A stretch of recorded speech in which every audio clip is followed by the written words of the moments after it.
మంత్రి లోకేష్ ను deputy CM చేయాలని డిమాండ్ను టీడీపీ అధిష్టానం సీరియస్ గా తీసుకుంది. ఎవరు మీడియా ముందు బహిరంగ ప్రకటనలు చేయొద్దని సూచించింది.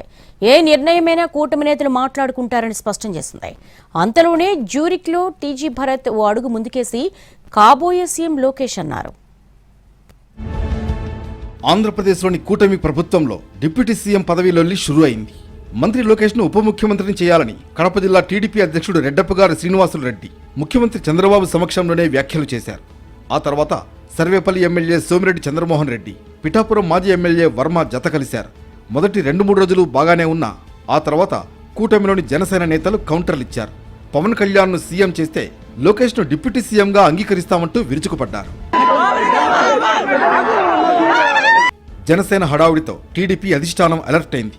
ఎట్టి పరిస్థితుల్లోనూ ఇలాంటి డిమాండ్లు చేయవద్దని ఆదేశాలిచ్చింది. లోకేష్ డిప్యూటీ సీఎం అనే డిమాండ్ను సీనియర్ నేతలు, అధికార ప్రతినిధులు మీడియా ముందు బయట మాట్లాడవద్దని ఆదేశాలిచ్చింది. పరిస్థితి చేయి దాటుతోందని గ్రహించిన తర్వాతే టీడీపీ అధిష్టానం ఈ నిర్ణయం తీసుకుంది. ఏదైనా ఉంటే కూటమిలో చర్చించి నిర్ణయం తీసుకుంటామని స్పష్టమైన ఆదేశాలిచ్చింది.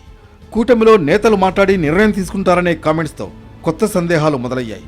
అసలు ఇలాంటి నిర్ణయం ఏమీ లేదని ప్రకటించకుండా మాట్లాడవద్దని ఆదేశాలు ఇవ్వడం ఏంటనే చర్చ కూడా జరుగుతోంది. అసలు చంద్రబాబు ముందు లోకేష్ ను డిప్యూటీ సీఎం చేయాలని అన్నప్పుడే ఖండించి ఉంటే బాగుండేదని అంటున్నారు. ఈ చర్చ జరగాలనే ఉద్దేశంతోనే టీడీపీ నేతలు లోకేష్ ను డిప్యూటీ సీఎం చేయాలనే డిమాండ్ చేస్తున్నారని టాక్స్ నడుస్తున్నాయి. అటు ప్రజల్లో ఇటు నేతల్లో పల్స్ తెలుసుకోవడం కోసమే ఈ వ్యాఖ్యలని కొందరి వాదన.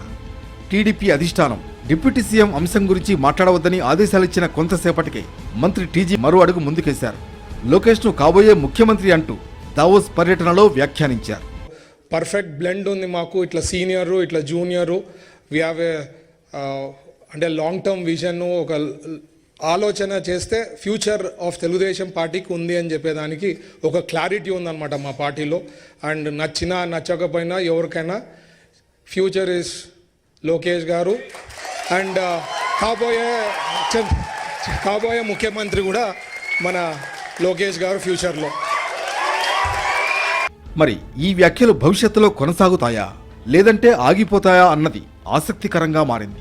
ఇదే కంటిన్యూ అయితే జనసేన కూడా దూకుడు పెంచే అవకాశాలు లేకపోలేదు.